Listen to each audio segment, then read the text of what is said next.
Amen. Que le nom de notre Dieu soit loué. Alors nous lisons dans le livre de Galates au chapitre 4. C'est des choses que nous connaissons. Et l'écriture aussi, c'est la répétition. Paul, il dit à Timothée, insiste, reprends. Ailleurs, Paul, quand il écrit, comme je vous l'ai déjà dit, il réinsiste encore à nouveau. Alors cela nous fait plaisir, parce que quand nous écoutons à chaque fois, c'est comme si c'était la première fois. Même quand on a lu une écriture plusieurs fois, et puis un jour on la relit, elle semble nouvelle. On trouve des pépites, alors que Dieu soit loué. Galates au chapitre 4, on peut prendre à partir du verset 21.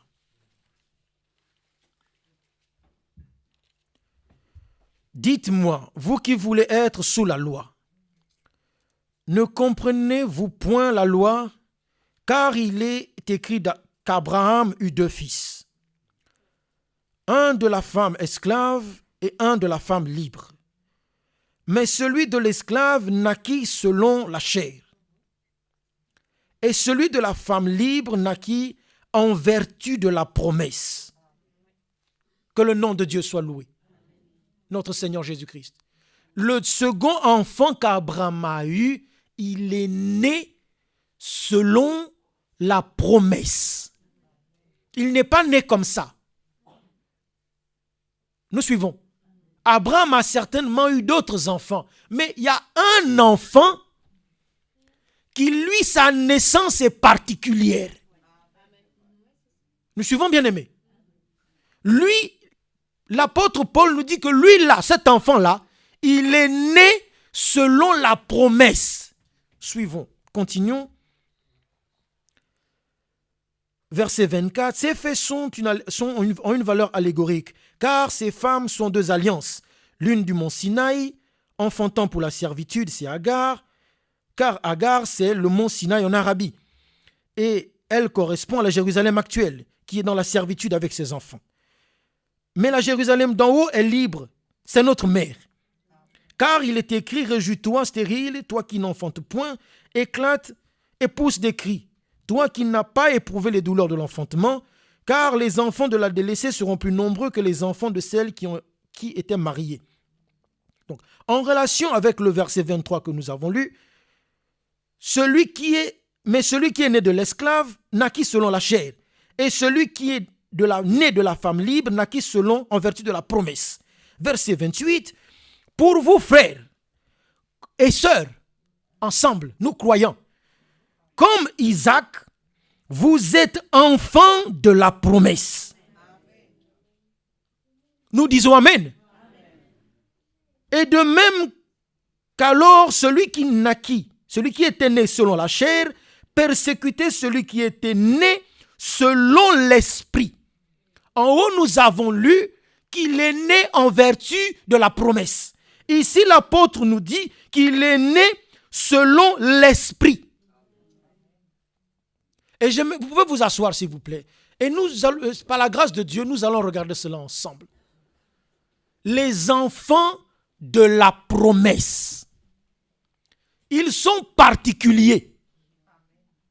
Nous suivons, bien-aimés. Abraham pouvait avoir d'autres enfants. Même Isaac, il pouvait avoir d'autres enfants. Même Jacob, il pouvait avoir d'autres enfants. Mais il y a une promesse que Dieu a faite à Abraham. On peut le lire. On est dans Genèse 17. Pour poser le contexte, s'il vous plaît. Genèse 17. Que je le retrouve rapidement.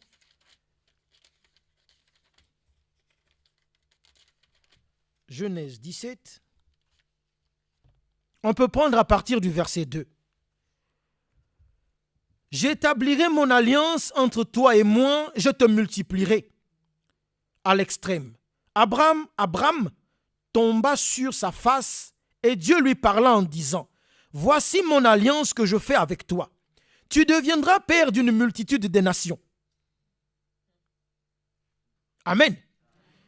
On ne t'appellera plus Abraham, mais ton nom sera Abraham, car je te rends père d'une multitude de nations, je te rendrai fécond à l'extrême, je ferai de toi des nations, et des rois sortiront de toi. Déjà, Abraham, ça commence par une promesse. Ce n'est pas Abraham qui allait prier Dieu, donne-moi un... Non, c'est Dieu qui vient, qui fait à Abraham une promesse. Allons dans Genèse 18, je crois, juste à côté. Genèse 18,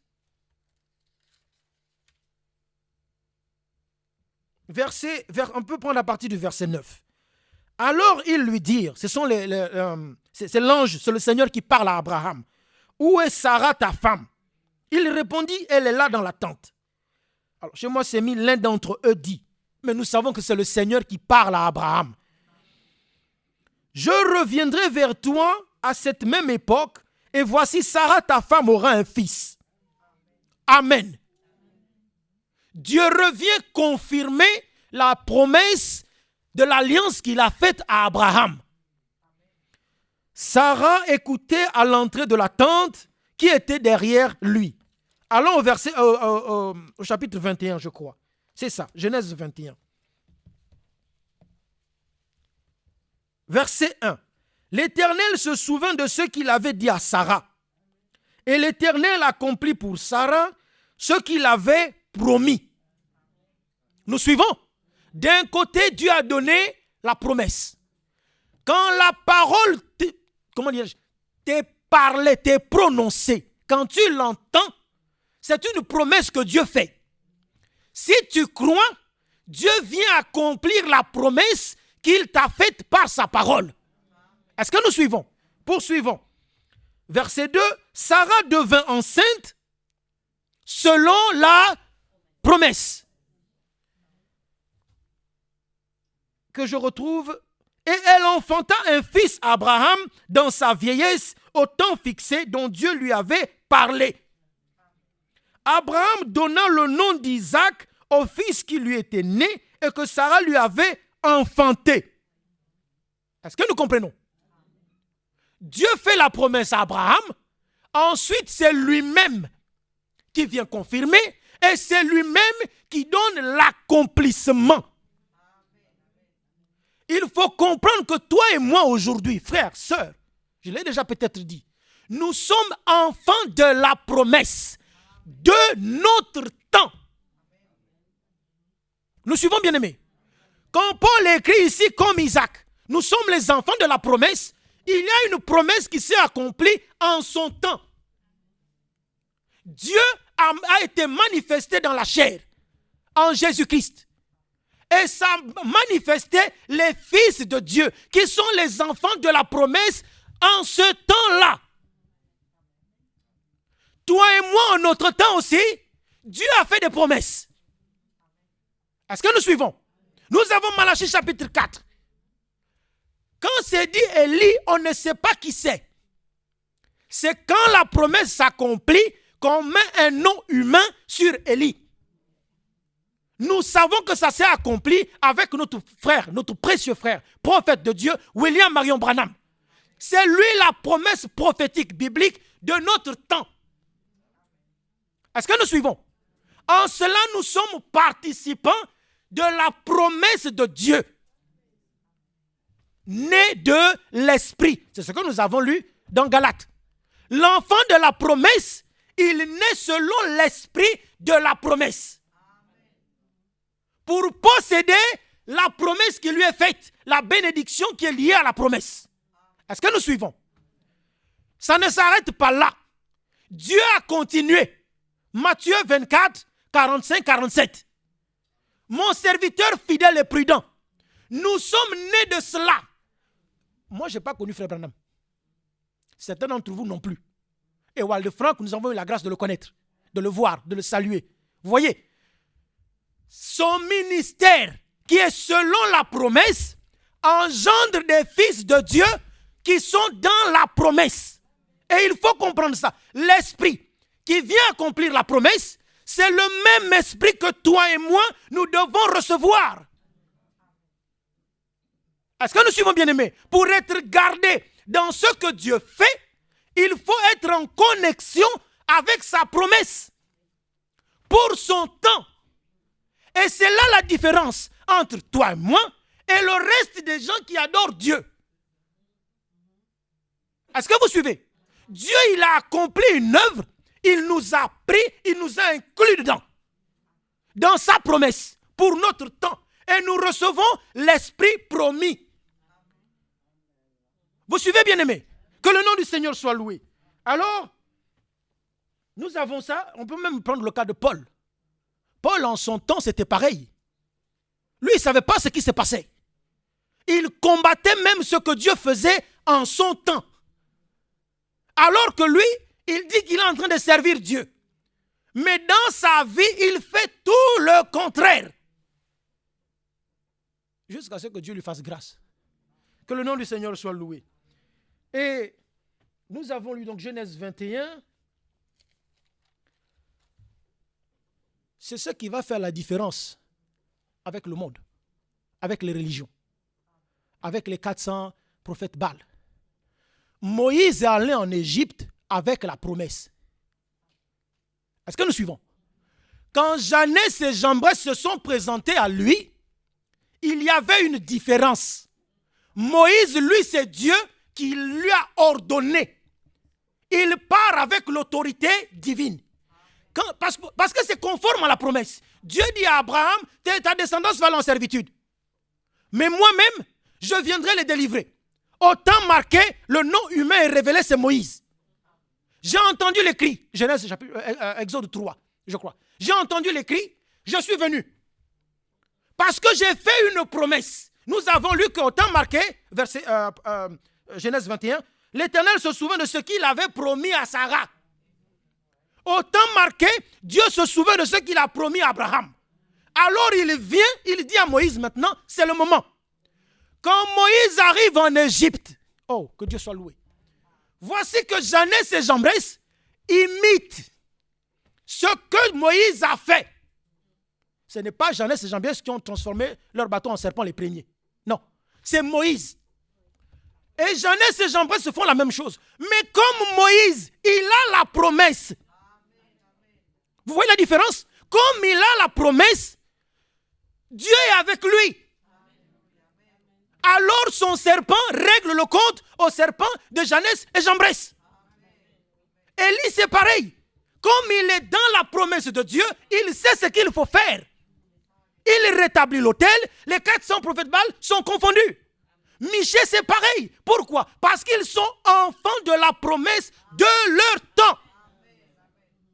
Et quand le moment du duel va arriver, parce que ça va arriver, frères, sœurs, ce n'est pas à toi et moi de nous débattre. Nous sommes dans la lignée de ce que Dieu fait aujourd'hui. Alors Dieu lui-même, il est tenu d'honorer sa propre parole. Parce que l'esprit de la promesse, nous en sommes enfants. Il nous a engendrés. Est-ce que vous suivez? Et nous sommes attachés à ça. Il ne faut pas paniquer. Seigneur, c'est ta promesse. Ce n'est pas moi qui ai dit, William Branham vient. Ce n'est pas moi qui ai dit, Ewald Frank vient. Ce n'est pas moi. C'est toi qui as fait ces choses. Voici le combat est là devant moi. Maintenant, toi-même, entre en scène et on saura qui sert Dieu et qui ne le sert pas. Les autres font des miracles, ils font des prodiges. Mais la vie de Dieu par sa promesse, par le Saint-Esprit, ils ne l'ont pas. Est-ce que vous comprenez? Il faut rentrer dans la promesse pour recevoir l'Esprit juste, ce qui vient sur la parole juste. Et il produit la vie juste. C'est simple, c'est comme ça. À côté, c'est des imitations. C'est les fabrications. Mais les fruits de l'Esprit qui viennent par la promesse, ils sont tangibles. Et ils demeurent. 1 Jean, je crois, 1 Jean 15. Jean 15, pardon. Ce n'est pas vous qui m'avez choisi, c'est moi. Je vous ai appelé pour que vous portiez du fruit et que votre fruit demeure. Parce que ce n'est pas le fruit de la vie humaine. Est-ce que nous suivons? C'est le fruit de la vie de Dieu. Et les fils de Dieu, selon l'esprit de la promesse, ils ont la vie de Dieu. leur temps une vie différente. Une vie qui n'a rien à voir avec la vie du monde. Non. On va lire dans Jean.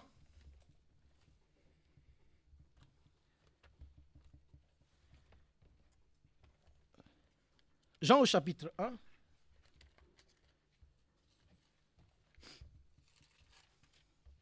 Que je le retrouve.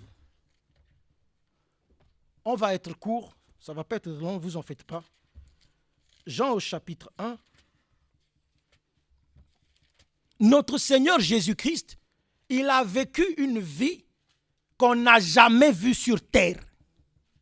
Quelqu'un peut dire Amen? La vie de Jésus, là. Avant lui, il n'y avait personne. Maintenant, après lui, il a donné sa vie à plusieurs. Est-ce que vous comprenez? Sa vie, jusqu'à ce qu'il meure, il ressuscite, personne n'a jamais vécu comme lui sur terre. Une vie originale. Elle déroutait tout le monde. Parce que les gens sont habitués à la vie humaine. Mais voilà Dieu lui-même, dans un corps de chair, en train de vivre la vie divine sur terre. Alors les gens sont déroutés. Tu es un homme, mais tu te fais Dieu. Parce que Dieu était incarné lui-même dans son corps de chair pour accomplir sa propre loi. Une vie incomparable. Lisons Jean chapitre 1, pardon.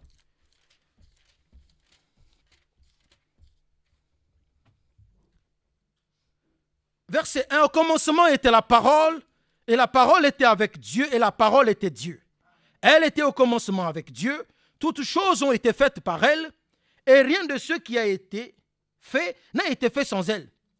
Elle était la vie, et la vie était la lumière des hommes. Est-ce que vous comprenez?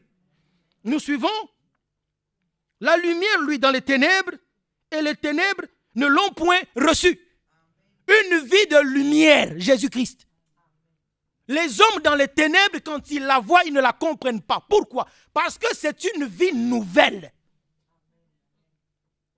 Une vie qui n'est pas terrestre. Son origine n'est pas terrestre. Une vie divine. Dans un corps de chair. Et j'aimerais que toi et moi, ce matin, nous comprenions que c'est ce à quoi Dieu nous emmène. Aujourd'hui.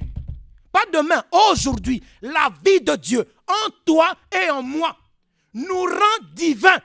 Frère, c'est la réalité biblique. La parole nous dit qu'il nous a rendus participants de la nature divine. C'est pas un peu. Est-ce que nous suivons cela? La vie de Dieu, une vie nouvelle. Paul a été saisi de cette vie-là. Il avait sa vie auprès de Gamaliel. Il avait ses projets. Quand il a rencontré le divin étant entré en lui, le divin a engendré un fils de Dieu avec une vie nouvelle. Les gens voyaient un être humain, Paul, mais l'essence même de sa vie avait changé. Les gens veulent changer de vie aujourd'hui. On prend des décisions drastiques. Mais ton cœur, il est toujours pareil. Vous comprenez? On fait de force mentale, mais ton cœur, il est toujours pareil. C'est le même. Il n'a pas changé. Or, veille sur ton cœur. C'est de lui que proviennent les sources de ta vie. Donc, tant que ton cœur n'est pas changé, ta vie ne peut pas être changée. Les gens font des transformations mentales, psychologiques. Il faut durcir le cerveau, il faut être mentalement. Non, si ton cœur n'est pas changé, tu restes inchangé. Le vrai changement, il vient dans le cœur. C'est pourquoi Dieu, il veut le cœur de l'homme. Plus loin, le Seigneur dira, mais d'où viennent les querelles, les disputes? C'est de vos cœurs. Alors, il faut un cœur régénéré. Et quand la vie nouvelle saisit le cœur de l'humain, Dieu pénètre au plus profond de l'âme. Frère, mais ta vie change. Et ça, tu n'as pas besoin de le chanter. Les gens voient. Qu'est-ce qui s'est passé? Qu'est-ce qui lui arrive? Parce que tu as rencontré le divin. Tu as rencontré Jésus-Christ. La vie nouvelle est entrée en toi. Que Dieu soit loué. Nous poursuivons. Nous allons être courts, je vous ai dit. Alors, Lisons. Que Dieu vous bénisse. Nous parlions d'une naissance par la promesse. Allons voir le Fils de Dieu lui-même. Parce que c'est lui l'absolu. On peut parler de tous les autres, mais lui, ou encore, on peut ne pas parler de tous les autres. Mais lui, c'est l'incontournable. Alors, allons dans le livre d'Ésaïe, s'il vous plaît. C'est des choses que nous connaissons. Ésaïe au chapitre 7. C'est pourquoi le Seigneur lui-même vous donnera un signe. Voici, la Vierge deviendra enceinte. Elle enfantera un fils et elle lui donnera le nom d'Emmanuel. Ça aussi, c'est une promesse. Isaac est né de la promesse, selon l'esprit de la promesse. Et ici, nous avons la promesse concernant la naissance du Fils de Dieu, notre Rédempteur. Allons dans Matthieu au chapitre 1. J'aurais voulu le lire dans le livre de Luc, mais allons dans Matthieu chapitre 1, s'il vous plaît.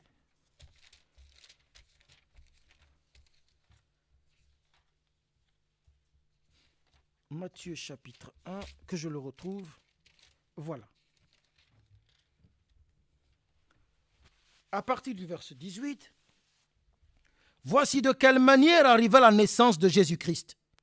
Marie, sa mère, ayant été fiancée à Joseph, se trouvant enceinte, par la vertu du Saint-Esprit. Quand nous avons lu Isaac, on a dit qu'il est né selon l'Esprit. L'opération surnaturelle du Saint-Esprit. Et c'est la même chose. Est-ce que nous comprenons? Là-bas, c'est un rapport humain. Mais l'Esprit, il reste le même. C'est l'Esprit qui a opéré le miracle. Dans Sarah, c'est le même Saint-Esprit qui vient opérer le miracle dans Marie. Nous poursuivons. Avant qu'ils aient habité ensemble, Joseph, son époux, qui était un homme de bien et qui ne voulait pas la diffamer, se proposa de rompre secrètement avec elle. Comme il y pensait, voici un ange du Seigneur lui apparut. En songe, et dit: Joseph, fils de David, ne crains pas de prendre avec toi Marie, ta femme, car l'enfant qu'elle a conçu vient du Saint-Esprit. Amen. Elle enfantera un fils et tu lui donneras le nom de Jésus. C'est lui qui sauvera son peuple de ses péchés. Maintenant, suivons à partir du verset 22. Tout cela arriva afin que s'accomplisse ce que le Seigneur avait annoncé par le prophète. Ce que nous venons de lire. Voici, la Vierge sera enceinte, elle enfantera un fils et on lui donnera le nom d'Emmanuel. Ce qui signifie Dieu avec nous. Et c'est parce que Dieu est avec nous que Dieu nous donne sa vie. L'hémoglobine qui a formé le corps Jésus. Il faut bien suivre. Ce n'est pas un hémoglobine humain. Vous comprenez? C'est la procréation divine. Et c'est ce que nous sommes. C'est une œuvre divine. Ce n'est pas Marie qui allait avec. Non, c'est Dieu lui-même qui, dans le sein de Marie, a placé, il a créé lui-même la cellule qui a formé le corps Jésus. Il était complètement parole. Est-ce que nous comprenons? Il n'y a rien d'humain là-dedans. Et cet engendrement, cette procréation divine doit s'opérer en toi et en moi de la même manière. C'est plus détaillé dans Luc chapitre 2. La parole de notre temps nous est prêchée, proclamée. Nous l'entendons, nous la recevons dans le cœur. Alors le Saint-Esprit, il descend là où il y a la parole, au plus profond de l'âme, et là-dedans, il nous régénère, il nous crée un être nouveau. Si la parole n'y est pas, l'Esprit, il opère avec la parole. C'est pourquoi d'abord, il faut que la parole soit pure, sans mélange. Alors quand l'Esprit vient, il se retrouve lui-même. Parce que l'Esprit, les paroles que je vous ai dites sont esprit et vie. Est-ce que nous suivons? Alors il faut que la parole soit déjà dans l'âme. Comme ça, quand l'Esprit vient, il se rencontre lui-même. Alors l'engendrement spirituel a lieu et des fils et des filles de Dieu sont nés avec la vie de Dieu. une vie nouvelle. Et la vie de Jésus-Christ, de la même manière que lui, il a vaincu le monde physiquement, spirituellement, dans toutes les dimensions, sa vie là, il nous la donne. Est-ce que nous comprenons? C'est-à-dire l'essence divine qui a fait qu'il triomphe, il nous la donne parce que c'est le même Saint-Esprit. Et comme lui, il a vaincu, la vie de Dieu, quand elle est créée en toi et en moi, elle va tuer la vie du péché à la racine. Il faut bien comprendre, frère. À la racine. Une herbe desséchée, mais ça s'enlève facilement. Vous qui avez les jardins, vous savez, une herbe, quand elle est desséchée, tu tires pas, ça sort. Parce qu'il n'y a plus de vie en elle. La vie du péché doit s'extirper de toi et moi. Parce que son essence a été tuée, anéantie par la vie de Dieu. Quand Jésus a répandu son sang, dans le Deutéronome, je ne sais plus si c'est 16 ou 18, il est écrit, la vie est dans le sang. Nous suivons. La vie, elle est dans le sang. Ailleurs, il est écrit, c'est l'esprit qui vivifie. Le sang de Christ a en lui la vie de Dieu. Quand ce sang-là, nous l'acceptons, il nous est appliqué, la vie qui est dans le sang rentre en toi et en moi. C'est ainsi que nous recevons la vie de Dieu par l'esprit. Et cette vie, elle est victorieuse. Est-ce que nous suivons, bien-aimés?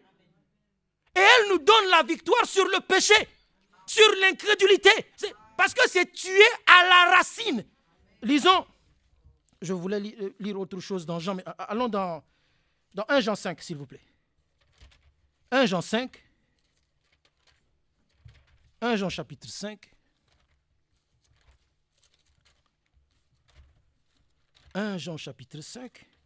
Ce sont des choses que nous devons expérimenter. Frères, nous devons expérimenter cela. Cet engendrement, cette transformation profonde où Dieu rentre dans ton âme, il saisit ton âme. Et tu sais que Dieu a saisi ton âme. Ce n'est pas la religion. Tu sens toi-même, oui, Dieu a saisi. Il y a quelque chose, là-dedans, Dieu a la main sur moi.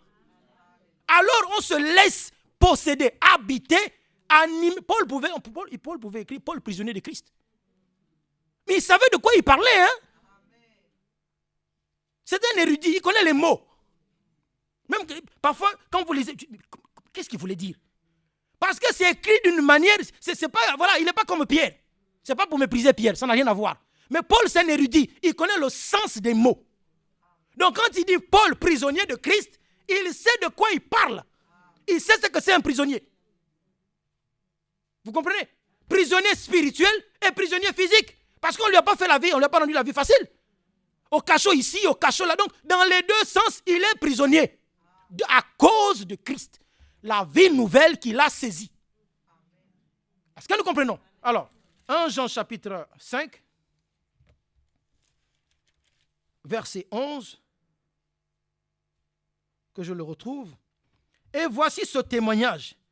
C'est que Dieu nous a donné la vie éternelle. Et que cette vie est dans son Fils. Vous comprenez? Dieu ne va pas donner la vie éternelle ailleurs. Si tu n'as pas Jésus-Christ, tu n'as pas la vie éternelle. Parce que Dieu, il nous donne la vie uniquement là où lui-même, il a créé son hémoglobine divine. Où lui-même, il a procréé, c'est une nouvelle création. En Jésus-Christ, tout est nouveau en lui. Quand nous entrons en lui, nous-mêmes nous devenons nouveaux. La vie est nouvelle. Tout est renouvelé. Nous lirons plus tard une autre écriture. Continuons. Et voici ce témoignage, c'est que Dieu nous a donné la vie éternelle.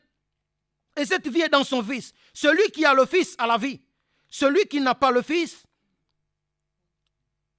n'a pas, c'est ça? Celui qui n'a pas le Fils de Dieu n'a pas la vie. Sous-entendu, la vie de Dieu. La vie éternelle. Il n'y en a qu'une seule. C'est celle de Dieu. Allons dans Colossiens 3.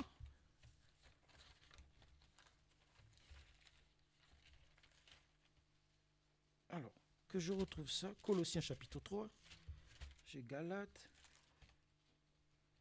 Philippiens. Colossiens chapitre 3. Que le nom du Seigneur soit loué. Gloire à notre Dieu. Colossiens chapitre 3. Alors, à partir du verset 1. Si donc vous êtes ressuscités avec Christ, cherchez les choses d'en haut. Ça, c'est la caractéristique, l'une des caractéristiques de la vie nouvelle. Quelqu'un qui a été saisi dans l'âme, il fait normalement les choses humaines. Ça n'a rien à voir. Mais son âme court après les choses d'en haut. Vous suivez? Il soupire après ça. La présence du Seigneur. C'est de ça. Continuons, que le nom du Seigneur soit loué. Recherchez les choses d'en haut où Christ est assis à la droite de Dieu. Attachez-vous aux choses d'en haut et non à celles qui sont sur la terre. Car vous êtes morts et votre vie est cachée avec Christ en Dieu. C'est oui et amen. Alors, quand Christ, votre vie, paraîtra, alors vous paraîtrez avec lui. Faites donc mourir ce qui dans vos membres est terrestre, la débauche, l'impureté, la passion, les mauvais désirs et la cupidité, qui est une idolâtrie. La vie nouvelle, tout à l'heure nous disions, la vie de Dieu quand elle est créée dans l'homme, quand l'homme est régénéré, né de nouveau, la vie de Dieu tue la vie du péché, elle l'enlève. C'est pourquoi Paul peut dire, faites mourir les choses de l'ancienne vie là, il faut qu'elles meurent parce que leur puissance a été anéantie. Maintenant, la vie nouvelle que Dieu nous donne en Jésus-Christ, c'est elle maintenant qui nous rend capables de déraciner les mauvaises herbes parce qu'elles n'ont plus la puissance qu'elles avaient avant que le sacrifice n'ait lieu. Est-ce que nous comprenons? Alors maintenant, le désarclage, ça se fait avec le secours du Seigneur. Mais les herbes, il faut le recevoir, elles sont déjà desséchées. Elles n'ont plus de vie. Le péché n'a plus de vie sur les croyants. Il faut que les croyants comprennent ça. Il ne faut pas rester dans le péché. Non. Il est vaincu. Si tu ne crois pas, il continue de te mentir. Mais sa puissance a été anéantie. Même la mort, c'est écrit. Il a vaincu la mort. L'aiguillon de la mort, c'est fini. Même si elle pique physiquement, mais l'âme intouchable est au temps venu, oh gloire à Dieu, elle ne pourra même pas piquer ce corps parce qu'il va être changé. Nous ne passerons pas tous par la mort, c'est la promesse. Donc il vient, mais il ne peut pas piquer parce que c'est un corps qui n'est plus attaché au péché. L'âme est régénérée. L'âme qui pêche, c'est l'âme qui meurt. Mais comme l'âme est sauvée, justifiée, sanctifiée, scellée, baptisée du Saint-Esprit, la mort, elle ne peut plus venir piquer dessus. Mais tant que nous vivons, elle peut piquer la chair. Et on tombe. Mais l'âme, c'est impossible. Est-ce que nous comprenons ces choses? Alors que Dieu vous bénisse richement, que le Seigneur nous bénisse. Nous lisions Colossiens chapitre 3. Nous avons lu le verset 8. Verset 9. Ne mentez pas les uns aux autres. Vous étant dépouillés du vieil homme et de ses œuvres. Le frère, quand il nous a lu dans les, c'est Hébreux, Éphésiens, merci ma soeur, il a parlé des œuvres que Dieu a préparées d'avance. Et ici, la parole nous dit, ayant revêtu l'homme, juste avant, vous étant dépouillés du vieil homme et de ses œuvres. C'est la vieille vie. On ne va pas rentrer là, tout le monde sait ce que c'est. C'est la vieille vie. Et les œuvres de la vieille vie, elles sont devenues impuissantes en Jésus-Christ. Est-ce que nous suivons? La vie de Dieu a vaincu ces choses. C'est pourquoi Dieu nous donne sa propre vie pour que nous aussi, nous puissions triompher. Si celui qui n'a pas la vie de Dieu, aujourd'hui encore, Dieu donne sa vie à celui qui demande. Celui qui en a besoin, Dieu secourt. C'est pas fini, hein? Le sang est toujours là. Il ne faut pas être abattu, découragé. Non. Le péché, le règne du péché, il est terminé. Depuis Golgotha, c'est une affaire réglée. Je venais en chemin avec ma femme, où on allait manger, on a vu un arbre. Et je regardais, l'arbre était complètement desséché. Il avait beaucoup de, je ne sais pas comment on appelle ça, les pins, c'est un sapin avec beaucoup de Je ne sais pas comment on appelle ça là. Les petites boules qu'on trouve sur les sapins là. Il y avait plein. Et puis, il dit, mais il est desséché cet arbre, oui. Et je regarde plus haut, tout au fond de l'arbre, je vois qu'il y avait des petites feuilles vertes encore. Et ça m'a fait sourire. Il est déjà mort. Mais il faut laisser le temps à ce que la mort se propage. Vous comprenez? Pour que les branches tombent aussi, à un moment donné, le propriétaire va dire, bon, écoute, c'est bon. Allez, amène-la ci, on va l'enlever. Est-ce que vous comprenez? Le péché, il est déjà mort. Même si dans ta vie, dans ma vie, nous voyons il est déjà mort. Sa vie est terminée. Le Seigneur a dit au figuier, plus personne ne mangera ton fruit. Ils sont partis. Le figuier a continué à rester vert. Mais celui qui était resté là, à mon avis, c'est juste mon humble avis, il aurait pu voir le figuier en train de dessécher. Parce que progressivement, la vie doit partir. La racine est morte, séchée jusqu'à la racine, mais l'arbre en haut, il reste encore verdoyant. Et puis progressivement, ça monte. Une branche sèche, une autre branche sèche. Et après, la vie s'éteint. La vie du péché, frère, sœur, elle est vaincue. Il ne faut pas se laisser influencer. Est-ce que nous comprenons? Elle est vaincue et elle doit dessécher complètement de toi et de moi. Pour que la vie nouvelle, l'homme nouveau, il prenne toute la place. Parce que si la vie est encore vivante, c'est un conflit. La vie du péché vit, elle va combattre la vie de Dieu. Est-ce que nous comprenons? Ça crée des cœurs partagés. On ne sait pas. Parce que, bon, lui, mais non, tu ne sais pas encore. Or, une seule vie, ou c'est la vie du péché qui conduit à la mort, ou c'est la vie de Dieu qui te conduit à la vie éternelle. Et par la grâce de Dieu, nous avons reçu, choisi et accepté la vie que Dieu nous donne en Jésus-Christ. Que son nom soit loué. Alors, et cette vie nouvelle, pour la vivre, il faut un cœur nouveau. On ne met pas du vin nouveau dans une vieille outre. Ça ne passe pas. La vie de Dieu vient dans un cœur qui est nouveau. Un cœur qui choisit de se livrer à Dieu.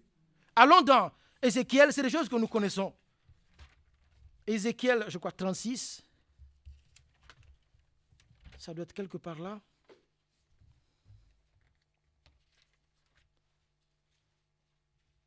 Ézéchiel 36. Je crois bien.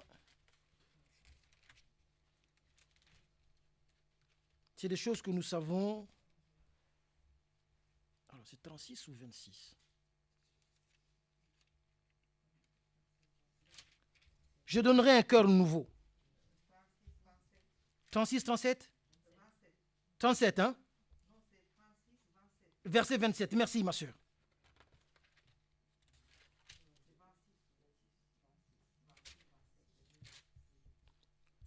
Alors, nous retrouvons ça.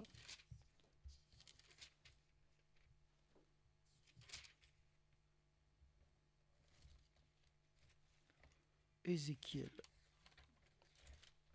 36. Je n'ai pas entendu, hein? Ah, voilà, 36, c'est ça. Allons à partir du verset 25. Ézéchiel 36, 25. Je répandrai sur vous une eau pure. On peut dire Amen. Parce que c'est le cas. Aujourd'hui, nous pouvons le dire. Dieu nous a lavés. Oui. Amen, bien-aimé. Dieu nous a lavés. La parole que nous avons reçue, du message prophétique, du message biblique, nous a lavés de tout ce qui était des traditions humaines, des doctrines religieuses qui étaient enseignées, des commandements d'hommes qu'on prend pour la parole de Dieu. Alors que ce n'est pas la parole de Dieu. Et les gens sont attachés à ça. Tu as beau dire, mais oui, mais non, chez nous c'est comme ça. Mais ce n'est pas la parole de Dieu. Ce qu'on vous présente comme étant là, ce n'est pas ça. Il faut lire. Ah non, nous c'est ça. Que Dieu fasse grâce. Alors nous poursuivons. Je répandrai sur vous une eau pure et vous serez purifiés. Je vous purifierai de toutes vos souillures et de toutes vos idoles. Ça c'est fait. Merci Seigneur, gloire à Dieu. Merci. Et continue encore jusqu'au bout. Tant qu'on vit sur terre, On est comme ça, on persévère jusqu'à son retour. Que son nom soit loué. Je vous donnerai un cœur nouveau. Je mettrai un esprit nouveau. J'ôterai de votre corps le cœur de pierre et je vous donnerai un cœur de chair. C'est une opération que Dieu seul fait. Nous poursuivons et je mettrai mon esprit en vous. Nous l'avons entendu, c'est l'esprit qui vivifie. Et quand l'esprit de Dieu vient dans ce cœur-là, Dieu lui-même, il a déjà préparé. Alors la vie de Dieu est manifestée et on vit en nouveauté de vie. Vous suivez? On n'est plus attaché à la puissance de la vieille vie. Non, on vit en nouveauté de vie dans notre comportement, dans notre attitude, dans nos choix, nos décisions, nos positions. La vie nouvelle se manifeste. Nous suivons? Parce que c'est Dieu qui a fait l'opération. Et tous ceux qui l'ont rencontré ont expérimenté la vie nouvelle. Tous. Vous prenez Marie-Madeleine, vous prenez tout le monde, même Légion, tous ceux qui ont rencontré le divin, Jésus-Christ, ont reçu une vie nouvelle. En lui, pas ailleurs. Parce que la vie que Dieu nous donne, elle nous garde en lui. Et si tu as la même vie, j'ai la même vie, pourquoi on ne s'entend pas? Vous voyez? La Bible dit qu'il nous a rendus participants de sa nature divine. C'est sa nature à lui. C'est pourquoi les prophètes, il n'y a pas de contradiction entre eux. Parce qu'ils ont la même vie, le même esprit. Chacun il donne un bout de révélation. Mais il n'y a pas de conflit entre eux. Toi et moi, qu'en est-il de nous? Vous voyez? On est en même temps, on prend la même parole, mais il y a toujours des histoires. Que Dieu nous aide. Parce que la vie de Dieu, elle s'entend. On a lu dans Galates que c'est celui qui est né selon la chair qui persécute celui qui est né selon l'esprit. Et demain, nous serons persécutés pareillement parce que nous sommes nés selon l'esprit de la promesse. C'est Joseph, hein? Ses frères étaient jaloux de lui. Mais ce n'est pas sa faute. Vous voyez, au lieu de venir prendre part à ce que Dieu faisait avec leurs frères, ils se sont ligués contre lui. Que même son père n'a pas compris. Mais c'est quoi cette affaire? Mais ce n'est pas Joseph. C'est le plan de Dieu. Et si tu es de Dieu, tu rentres dans les choses que Dieu fait. Tu loues Dieu. Que ce soit moi, que ce ne soit pas moi ça ne m'importe pas. Tant que c'est l'œuvre de Dieu qui avance, mais gloire à Dieu. S'il utilise un frère là-bas, tant que c'est l'œuvre de Dieu qui avance dans sa promesse, que Dieu soit loué. Avançons, frère. Oui, il est où l'objet des querelles, des disputes? Une révélation complète une autre. Une parole éclair complète une autre. Avançons. Tu as reçu ça, c'est biblique, oui. Moi j'ai reçu ça, c'est biblique, oui. Avançons. Quand on bâtissait le temple, ce n'était pas la même personne qui taillait toutes les pierres. Hein? Vous saisissez, frère? Ce n'est pas la même personne qui taillait toutes les pierres. Non. Chacun avait son... On aurait pu le lire dans le livre de Néhémie. Ou au temps du temps de Salomon. Chacun a son œuvre que Dieu lui donne. Il faut respecter le travail de chacun. C'est comme ça qu'il y a de la considération. Mais quand tu commences à dire, oh lui,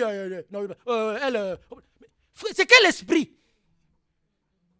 Nous sommes là pour que Dieu lui-même se glorifie. On ne cherche pas les hommes. Vous voulez voir des stars? Il y en a dans le monde. À profusion. Nous, ce n'est pas ça qui nous intéresse. Nous voulons voir Jésus. C'est tout. Le voir, c'est la vie. On veut le même Jésus là. Celui qui est dans la Bible. Celui qui est venu se révéler à William Branham. Le même qui a parlé à Walt Frank. On veut le même Jésus là. Parce que lui, il règle tout. Il n'y a pas d'histoire. Quand lui vient, tout le monde se tait. Est-ce que nous suivons? Il entre en scène. C'est fini. Oh, il y a plus de... Non, même les gens qui murmurent se taisent. Et c'est ce à quoi nous aspirons. Que le nom du Seigneur soit loué. Alors oui, je mettrai en vous un cœur nouveau. Je mettrai en vous un esprit nouveau. Et moi-même, je vais faire en sorte que vous gardiez ma parole, que vous marchiez dans ma parole. Une âme qui est saisie par le divin, dans laquelle Dieu lui est entré. Il est ancré. Son combat, c'est comment je fais pour garder la parole. Parce que le divin en lui, et toi et moi, nous sommes de race divine. Il faut transcender les considérations humaines, là. Frère, soeur, je ne parle pas de ça. Ça ce n'est pas le sujet, là. Je parle des choses de Dieu. Vous comprenez? Dieu, dans son œuvre, il prend qui il veut. Le frère Manassé l'a souvent dit, si c'était un Chinois, on irait écouter le Chinois. Certains, certainement, apprendraient le Chinois. Si c'était un Russe, on écouterait le Russe. Dieu, il fait ce qu'il veut. C'est son corps. Est-ce que nous suivons? Christ, c'est son corps. Lui-même, il est la tête, c'est son corps. Il organise comme il veut. Il prend tel, il met là. Il prend tel, il met là. Toi et moi, restons dans le silence. Il ne faut pas murmurer les choses que Dieu fait. Frère, sœur. On ne va pas rentrer loin. Comment il s'appelle? Aaron et Myriam.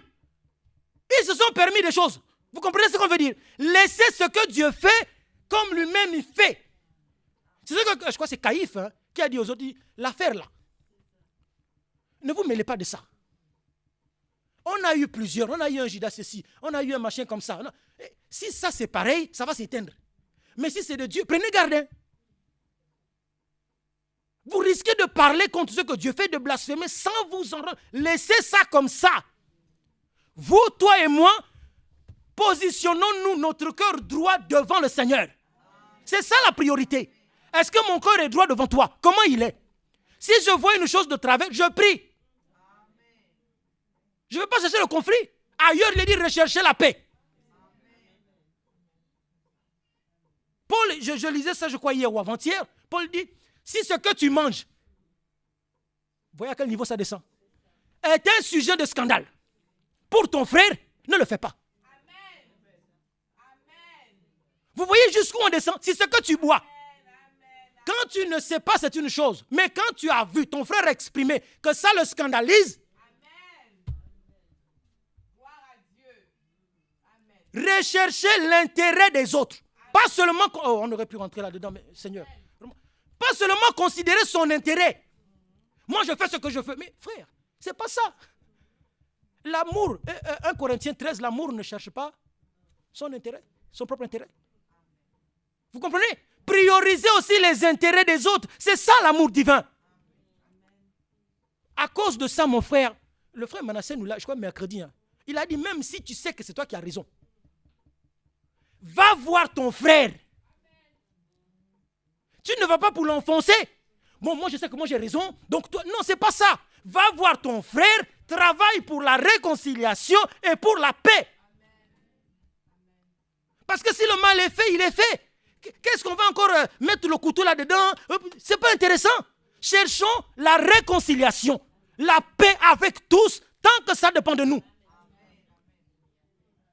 Est-ce que nous suivons? Mais ça aussi, oui, c'est les dispositions de l'esprit. On va se combattre jusqu'à quand? Vous voyez? On est un seul peuple, un seul corps. Et on se déchire encore les uns les autres. Non, frères, sœurs, on n'a plus le temps pour ça. L'époux vient. Il faut se laisser mettre en ordre. Il faut elle va prêcher, accepter la correction. Il faut accepter. Même si tu as raison, Seigneur, à cause de mon frère, à cause de toi, j'accepte d'être, que mes intérêts soient bafoués. Parce que c'est un frère, c'est une sœur. Tu vas faire comment? Est-ce que nous suivons? Alors, donne-moi la force. Parce que la parole dit, supportez-vous les uns les autres. Il nous faut cette vie nouvelle. Où on se soucie des intérêts des uns et des autres. Plus juste moi. Frère, la parole dit que Jésus, il n'a pas regardé son égalité avec Dieu comme une proie à arracher. C'est-à-dire quelque chose, une chose à laquelle il tenait absolument. C'est pourquoi il a accepté de se dépouiller. À cause de toi et moi. Vous voyez, par amour pour toi et moi, il a accepté de se dépouiller, d'être abaissé pendant un temps. Un jour, je disais à ma maman, je ne sais pas si j'ai déjà dit ici, je disais, un grand, il reste un grand. Même s'il s'abaisse pour ramasser quelque chose que plus petit que lui a fait tomber. Est-ce que vous comprenez? Si je suis grand de taille, je suis avec un enfant qui est là. Il a fait tomber quelque chose. Si moi je m'abaisse, je deviens plus petit que lui.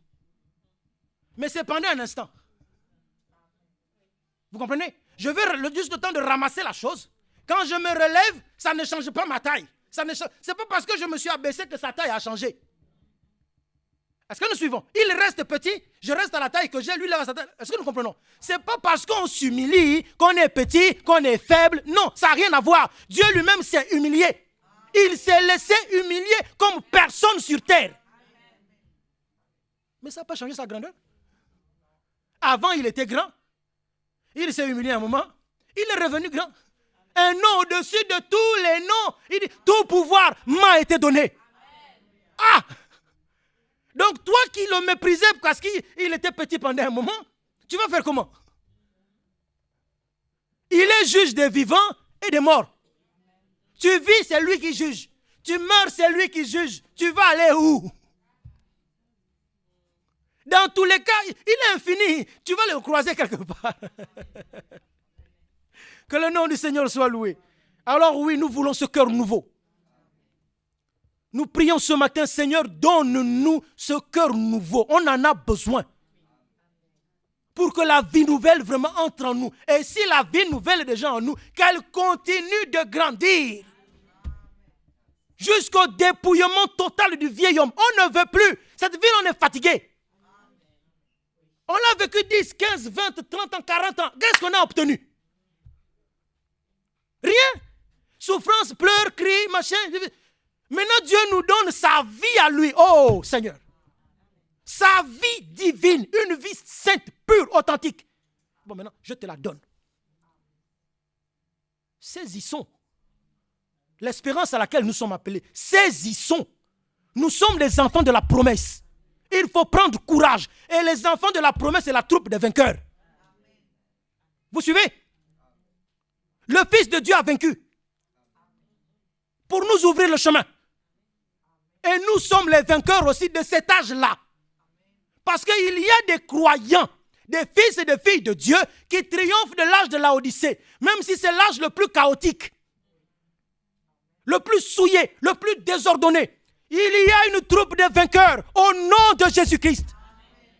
Des gens qui ont fait alliance avec Dieu, qui craignent, qui s'attachent à sa parole, qui ne se conforment pas au siècle présent, mais qui aiment les choses de Dieu, pures, saintes, originales et simples.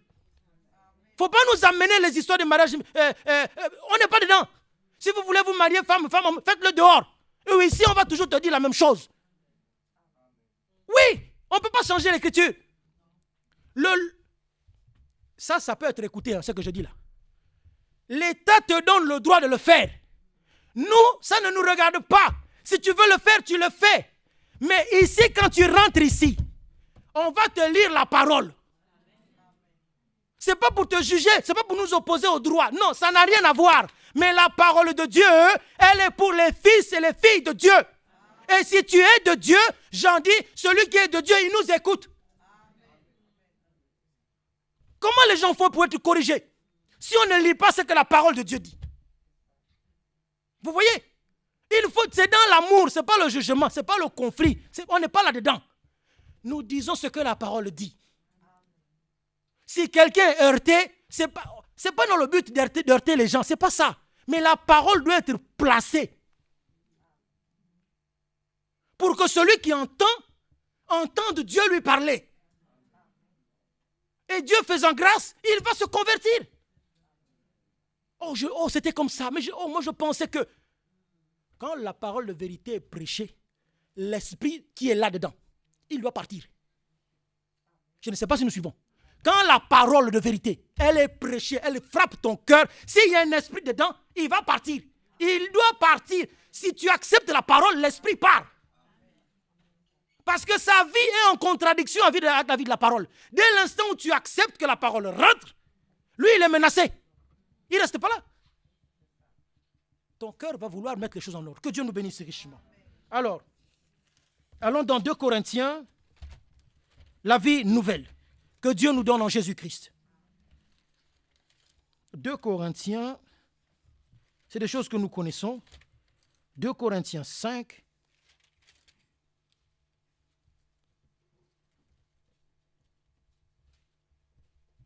On peut prendre à partir du verset 16. Ainsi, dès maintenant, nous ne connaissons personne selon la chair. Il faut dire Amen. Merci, sœur. C'est la parole. Je reprends. On n'est pas dans des considérations philosophiques des Grecs et des Romains. Non. La parole nous dit, dès maintenant, nous ne connaissons personne selon la chair. Nous disons oui, Amen. Le reste, ça ne nous concerne pas. Nous poursuivons. Si nous avons connu Christ selon la chair, maintenant, nous ne le connaissons plus de cette manière. Vous voyez? Nous poursuivons. Si quelqu'un est en Christ, il est une nouvelle création. Les choses anciennes sont passées. C'est-à-dire, la vie des choses anciennes, elle est passée. Il ne faut pas suivre les points de résistance, d'incrustation. Non. Elle est passée, tout à l'heure, elle est desséchée. Voici, toutes choses sont devenues nouvelles. Ça doit être une réalité. Chacun doit souhaiter l'expérimenter si ce n'est pas encore le cas. Et si c'est le cas, on demeure dans les choses nouvelles. Dans la vie nouvelle. La vieille vie, là, comme le frère, on va revenir dessus, ce que le frère Yann nous a lu. C'est une vie qui est... Il y a quoi dedans? Moi, j'ai même honte de ma vie passée. Quand je regarde, je dis, mais comment? Par la grâce de Dieu. Je dis, mais j'ai vraiment fait ces choses-là. Oui, j'ai vraiment vécu comme... Oh, Seigneur, aie pitié. C'est pourquoi Paul disait, quand le frère Yann a lu, il dit, mais souvenez-vous, vous aussi, vous étiez de ce nombre-là. Maintenant, Dieu nous a sortis de la vieille vie. Comme on disait, des ténèbres. Il nous amène dans une vie nouvelle en lui. On veut encore retourner là-bas? Mais c'est compliqué, frère. Tout ce travail, le Seigneur a pris des années, depuis que toi et moi on a cru, pour nous travailler, jour après jour. On voit dans notre propre vie comment les choses tombent. On est délivré jour après jour. Des choses qui partent, tu ne sais même pas comment. Et là, je peux parler pour moi-même. Des choses où j'ai lié pendant des années. Tu dis, mais cette affaire-là, c'est comment? Moi, je ne comprends pas. Bon, maintenant, c'est bon. Fais comme tu veux. Moi, je suis fatigué. Je ne veux plus m'occuper de ça. Parce que plus tu y penses, plus l'ennemi aussi te tourne ça dans la tête. Je ne veux plus m'occuper de ça. Seigneur, je t'ai dit, je suis fatigué de cette affaire-là. Moi, je ne peux pas. Et puis tu avances. Est-ce que nous comprenons? On fait comme on prononce la parole au figuier. Plus personne ne mange ton fruit. Cette vie-là, moi je ne veux plus. Tu sors de là. Et puis tu avances. Il ne faut pas regarder au feuille qui verdissent encore. Le vent souffle et puis ça s'agite pour attirer ton attention. C'est terminé. Dès l'instant où tu prononces la parole de foi, la vie à la racine, elle est desséchée. Tu avances. Et puis tu ne te rends pas compte, l'arbre n'est même plus là. Gloire à Dieu. C'est déraciné. Tu dis merci Seigneur. Et on avance. Un travail laborieux que le Seigneur fait dans chaque cœur, jour après jour. Chacun à son niveau. Alors non, moi la vieille vie, je n'en veux plus. Je n'en veux plus. Il n'est plus question de retourner à ce qu'on a vomi. Non. Dieu nous a fait du bien. Il nous a lavés. Est-ce que nous comprenons, bien-aimés? Il faut prendre courage. S'il y a des poches de résistance dans ton cœur, dans mon cœur, dans ma vie, venons encore. Dieu, il donne la vie aujourd'hui et il donne la vie en abondance. Cette vie doit terrasser toute forme de vie étrangère en toi et en moi. C'est une obligation. Romains chapitre 8, la loi de l'esprit de vie en Jésus-Christ m'a affranchi. Lisons-le.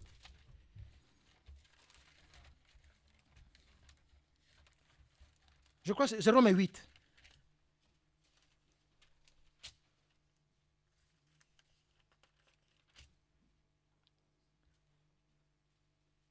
Romains 8, verset 1. Il n'y a donc maintenant aucune condamnation pour ceux qui sont en Jésus-Christ. En effet, la loi de l'esprit de vie en Jésus-Christ m'a affranchi de la loi du péché et de la mort. Vous suivez? Ça, c'est ce que produit la vie nouvelle. Elle me libère, elle te libère, c'est sa loi, l'esprit de vie. Quand il rentre dans un cœur, sa loi, c'est d'enlever la vie du péché et de la mort pour t'affranchir, pour m'affranchir. Et quand ça doit avoir lieu pour toi et pour moi, on doit être conscient. Nous ne sommes pas des chrétiens rêveurs. Vous comprenez, des chrétiens planeurs. Non, on doit expérimenter. Seigneur, la vie nouvelle, moi je ne l'ai pas. Donne-la moi. Dieu donne. Il est écrit, celui qui a faim, qu'il vienne. Il mange, c'est gratuit. Celui qui a soif, qu'il vienne. Qu'il boive, c'est gratuit. Si aujourd'hui, toi et moi, on a besoin, demandons-lui. Dieu donne, frère, sœur. Un peu de zèle, un peu de foi. Ça déplace la montagne. Hein? Il faut prendre du courage avec le Seigneur. Je parle la femme syrophénicienne. Le Seigneur lui a dit, chien, je ne donne pas la nourriture des enfants aux chiens. Vous imaginez la claque que c'est? On te dit, Dieu, il est amour. Tu vas vers lui. Lui te dit, moi, je ne te donne. Voilà, tu es à ce niveau-là, je ne te donne pas, ça, c'est pas pour toi. Mais il faut remettre dans le contexte. Mais elle n'a pas baissé les bras. Est-ce que nous suivons? Elle ne s'est pas découverte. Elle avait à ce moment-là toutes les raisons. Bon, c'est fini. Je plie mes affaires. Dieu ne m'a pas exaucé, je m'en vais. Mais non, non, frère, non, sœur. La foi, elle persévère. Nous comprenons? La foi, elle persévère.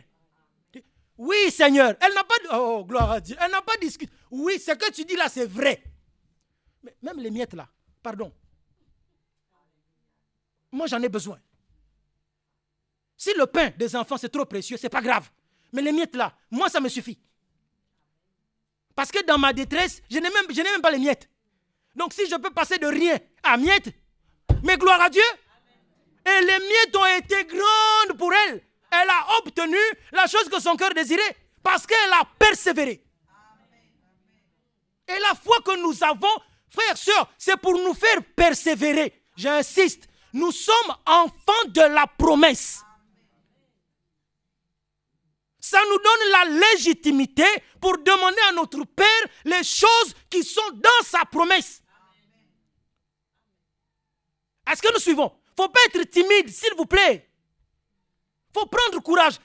Si nous ne nous encourageons pas, c'est dehors que notre foi va être encouragée.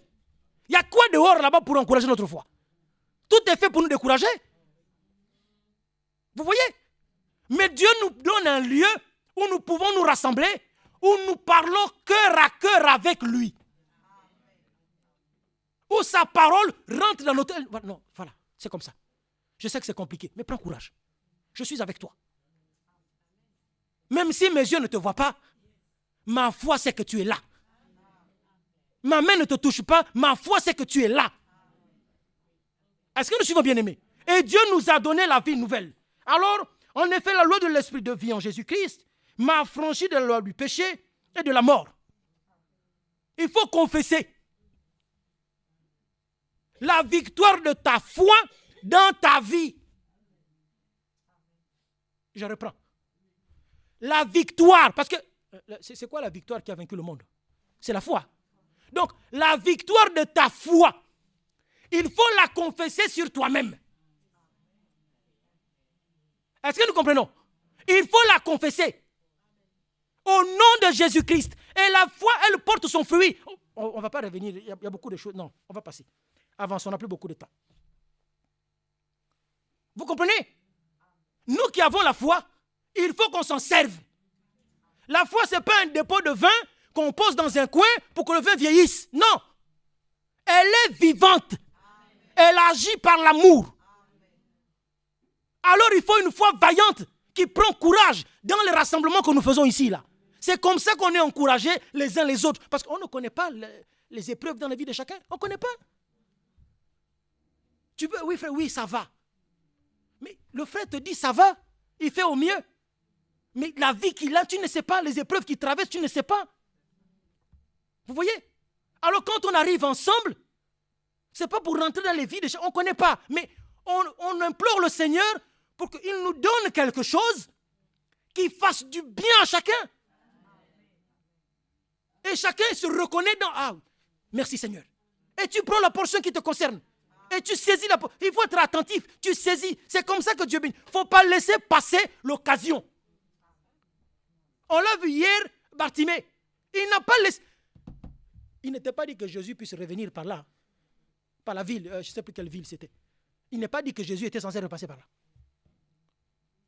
Vous suivez? Il était là. Et puis Jésus est passé par là. Jésus n'est même pas venu chez lui. Mais lui, il a entendu, il a crié. Et Jésus l'a fait venir. Il dit, amenez-le ici. Bon, qu'est-ce que tu veux? Que je recouvre la vue. Aie pitié de moi. Nous suivons. Pourtant, sa vie était là pendant des années. Mais quand l'occasion s'est présentée, oh, il faut saisir la parole quand elle passe. Il faut saisir le mouvement. Au moment où ça s'est fait, c'est ça que moi je veux, Seigneur. Oui, amen, dans mon cœur. Accorde-moi cette chose. Parce que c'est le moment-là. Ce n'est pas plus tard. Il y a des gens qui aiment les prières spéciales.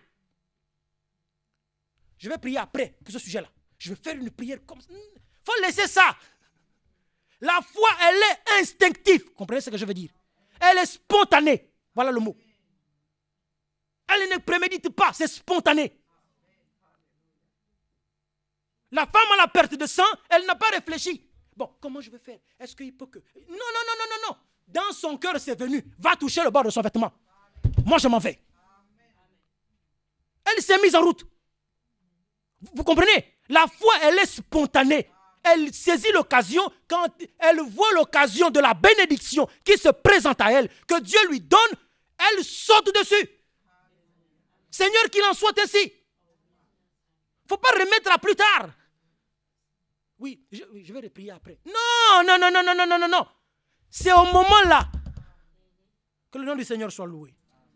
On va terminer. Il est 11h10, si je ne me trompe pas. Alors, la vie nouvelle. Il faut que la vie nouvelle, la vie de Dieu, en toi et moi, nous puissions la voir. Vous comprenez, bien-aimés? Ce n'est pas l'orgueil, ce n'est pas l'arrogance, ce n'est pas ça. Jésus-Christ pouvait dire, mais si vous ne me croyez pas, croyez les œuvres. Parce que c'est la vie de Dieu qui se manifestait. Et les gens regardaient à l'humain. Au lieu de regarder à la vie de Dieu qui se manifestait, et ils regardent à l'être humain. Oh, toi, tu es né hors mariage. Oh, toi, tu es charpentier. Oh, toi, tu viens de Bethléem. Oh, toi, tu es qui? Tu sors d'où? Et l'essentiel est passé. Vous voyez? L'essentiel, ce que Dieu voulait faire avec eux, est passé. Et le frère, dans la prédication, je crois, d'hier ou de dimanche dernier, disait, ne laissons pas passer l'occasion de prendre part à ce que Dieu fait aujourd'hui. Il ne faut pas laisser, il n'y a pas d'autres occasions.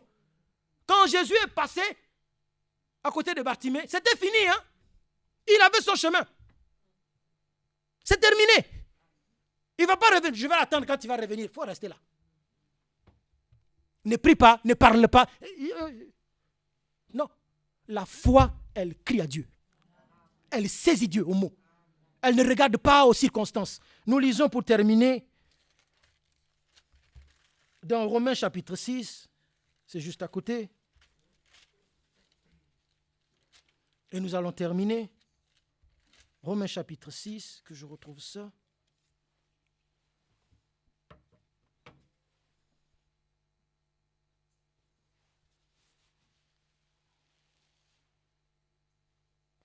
Romains chapitre 6. Alors, c'était Éphésiens 2 qu'il a lu, Yann, je crois. C'est ça, Yann. Hein? C'était Éphésiens 2. Hein? Voilà, on va lire Romains chapitre 6. Et on va clôturer avec ce que notre frère nous a lu en introduction. Alors, juste que je retrouve.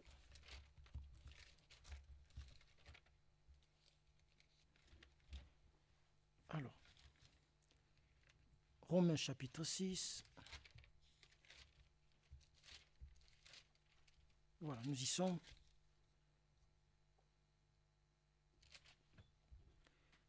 Prenons à partir du verset 1. Que dirons-nous donc?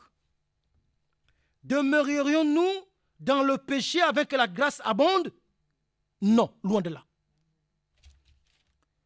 Nous qui sommes morts au péché, comment vivions-nous encore dans le péché? Est-ce que nous comprenons?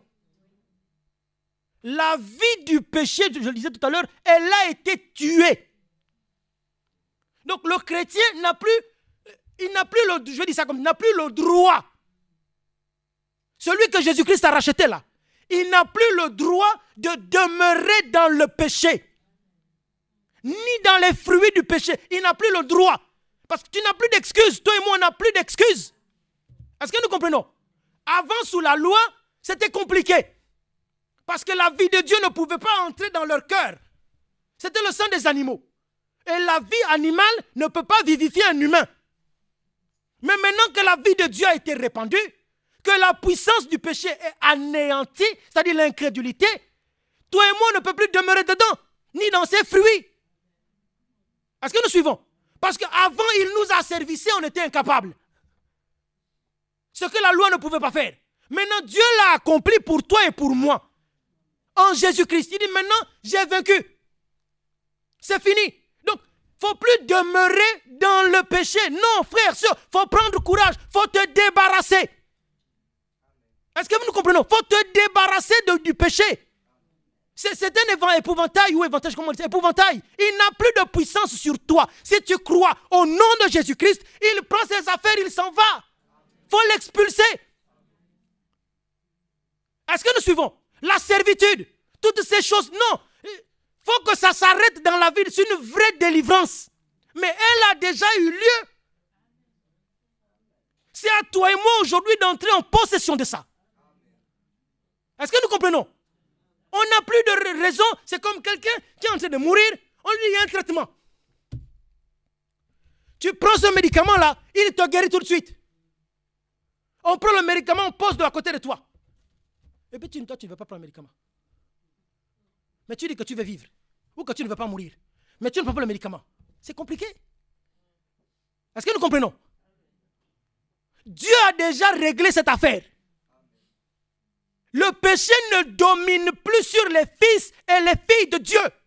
Les œuvres de ténèbres ne doivent plus dominer dans les membres du corps de Christ. Il faut prononcer ces choses pour soi-même. Seigneur, viens mettre fin à cette vie-là en moi. Parce que je ne veux pas vivre comme ça. Vous comprenez? Les gens, ils étaient contents de vivre dans des cimetières, tout sale et tout. Mais non. Mais ils ne pouvaient pas. Parce qu'il était lié. Et si toi et moi on est liés, il faut demander au délieur, Seigneur, viens.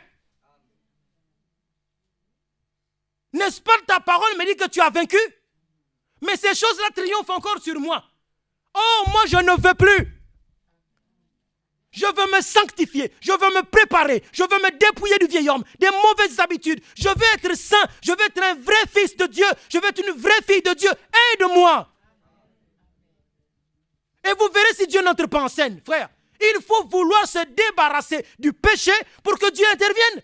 Mais si tu le cajoles, je le cajole, on dort l'autre, on trouve des excuses. C'est qu'on ne veut pas se débarrasser de lui. Et lui, il grandit. Hein. C'est parce que c'est un esprit. Il grandit. Plus on l'entretient, plus il va grandir. C'est pourquoi le Seigneur disait aux disciples, il y a une sorte d'esprit qu'on chasse qu'avec le jeûne et la prière. Parce qu'il grandit, il s'ancre dans ta vie. Et il te convainc de plus en plus qu'il est utile. Oh, c'est pas grave. Non, mais c'est pas grave, Dieu sait. Non. Si Dieu a dit que la débauche ne doit pas être dans ma vie, la débauche ne doit pas être dans ma vie. Même si elle me complique la vie, Seigneur, viens m'aider. Est-ce que nous suivons? Le mensonge, toutes ces choses, l'adultère. Seigneur, c'est ta parole qui dit que dans le royaume des cieux, il n'y a pas d'adultère là-bas. Bon, maintenant, je suis dans la chose. Aide-moi. Si le cœur est insincère, ça va sauter. Est-ce que nous suivons? Seigneur, je voudrais me réconcilier avec mes frères, mais j'ai tellement de peine. Si tu veux te réconcilier, Dieu va ouvrir le chemin. C'est tout. Est-ce qu'on est prêt à pardonner? Est-ce qu'on est prêt à se réconcilier les uns avec les autres ou pas? Si on le veut, Dieu il fait la chose. Parce que c'est pour son œuvre, c'est pour sa gloire. Est-ce que nous comprenons, bien-aimés? Que le nom du Seigneur soit loué.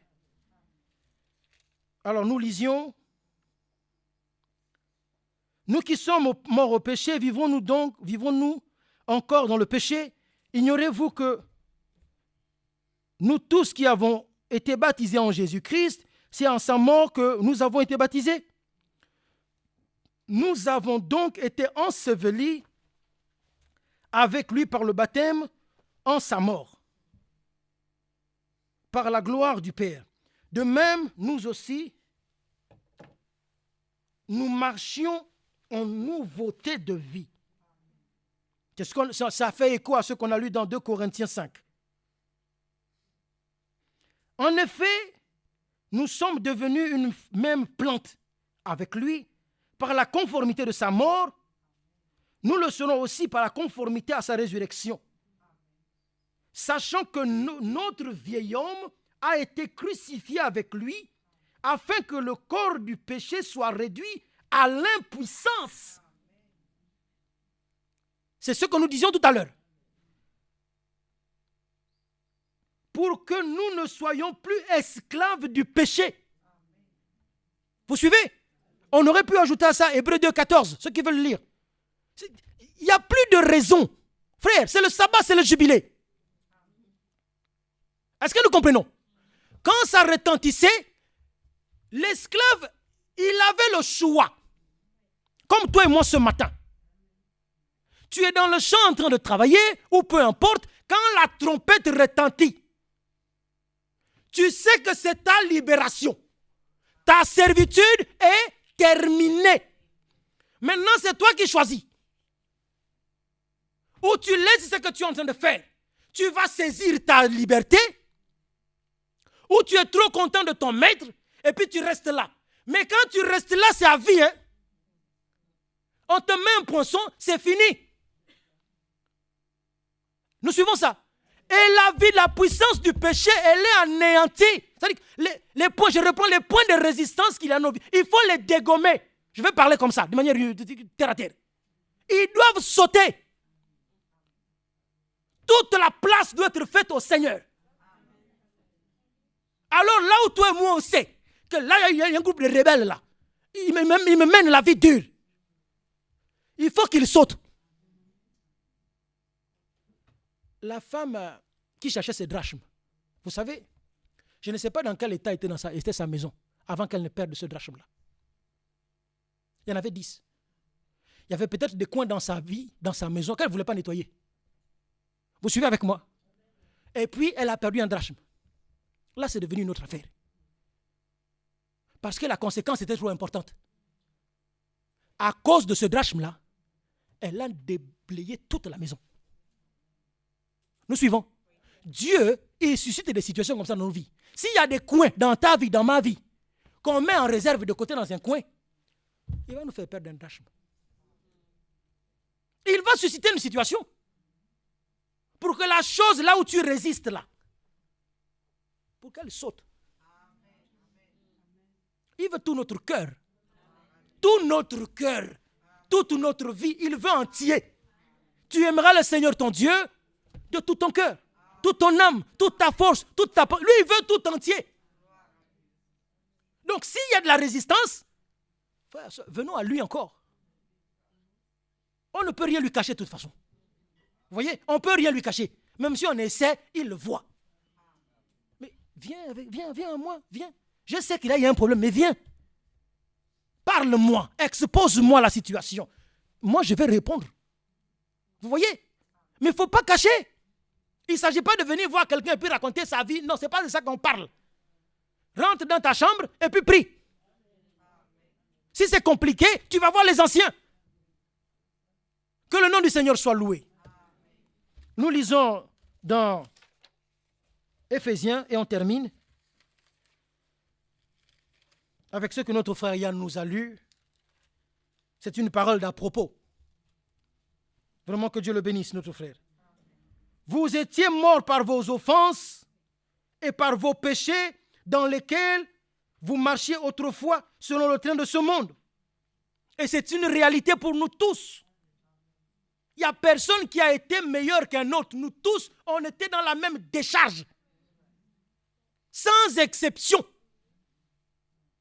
On marchait dans la même vie que les autres.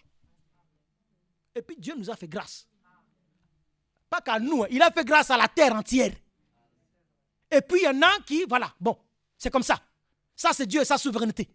C'est comme ça. Toi et moi, on a une grâce encore supplémentaire, c'est qu'on est inclus dans ce que Dieu fait. On ne peut plus dire qu'on est ignorant. Non. On sait ce que Dieu fait aujourd'hui sur terre. On a les détails. Ce qui se passe là-bas au Moyen-Orient, nous on sait. On n'a pas besoin d'en parler parce que voilà, ce n'est pas un sujet politique. Nous on sait. Les Écritures, tout nous a été exposé. En Chine, en Russie, aux États-Unis, on connaît par la grâce de Dieu. Nous on reste tranquille. Nous nous préparons. Ces choses-là, c'est des informations contextuelles. Mais nous, notre but, ce n'est pas ça. Ce n'est pas regarder comment les États-Unis vont être bombardés, comment ceci va faire, comment San Andreas va faire. Non. Nous, c'est nous préparer. Ces informations, on les a. Mais l'essentiel pour nous, c'est être prêt quand le Seigneur vient. Vous voyez, il ne faut pas permuter les sujets. Seigneur, tu viens, prépare-moi. Est-ce que je suis prêt? Comment je fais pour me tenir prêt? Le reste des événements, on regarde. Les inondations, ça nous attriste. Mais la parole dit que ça doit arriver. Tu veux t'opposer à ça? Non, on est triste. Seigneur, aie pitié. Il y a des vies, sauve. Les guerres et toutes ces choses. Mais c'est déjà annoncé. Alors quand nous voyons ça, au contraire, ça nous booste. Vous comprenez? Nous voyons ces événements, ça nous booste. Oh Seigneur, prépare-nous vraiment.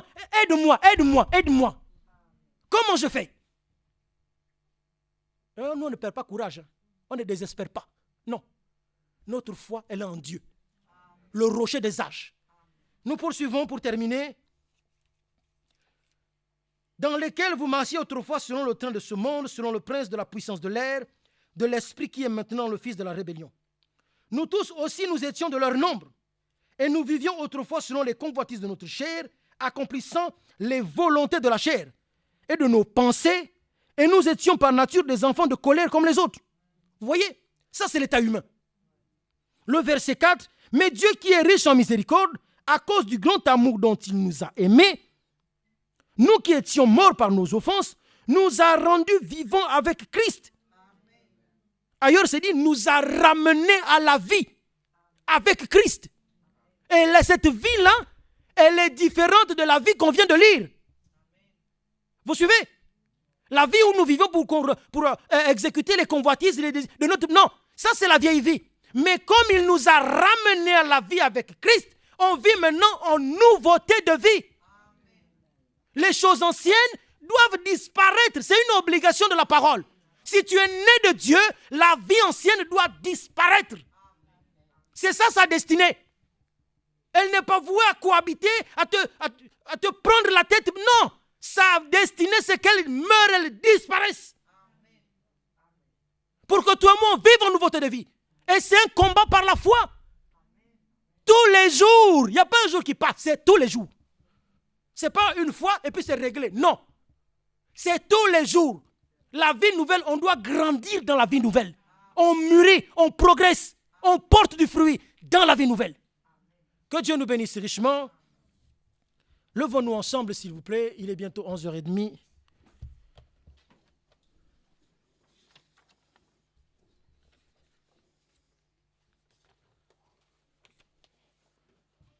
Qu'est-ce que nous avons voulu dire? Dieu nous donne la vie en Jésus-Christ et il faut la saisir. Dieu nous a fait de nous des enfants de la promesse. Ce n'est pas toi et moi qui avons choisi, c'est Dieu lui-même. Ce faisant, il nous donne lui-même le droit de lui demander. Vous suivez? Il ne faut pas que ça paraisse comme de l'orgueil ou de l'arrogance. Ce n'est pas ça. Quand je dis il nous donne le droit, c'est-à-dire il nous donne la légitimité de venir s'adresser à lui comme des enfants s'adressent à leur père. Vous comprenez? Parce qu'il a fait de nous ses enfants. C'est lui qui nous a choisis comme enfants. Comme fils et filles. Et ce faisant, il nous ouvre la porte de sa gloire, de sa majesté, de sa puissance. Vous comprenez? Pour que nous lui demandions son secours selon nos besoins. Vous comprenez? Pas que les besoins naturels, il y a les besoins de l'esprit aussi. Il y a les besoins de l'âme. Il y a tout. Alors, ouvrons la bouche ensemble. S'il vous plaît. Exprimons notre reconnaissance déjà de ce que Dieu lui-même nous a amené à la porte de chez nous, son prophète, son serviteur fidèle et prudent, sa parole révélée. Prions ensemble, s'il vous plaît. Oh, notre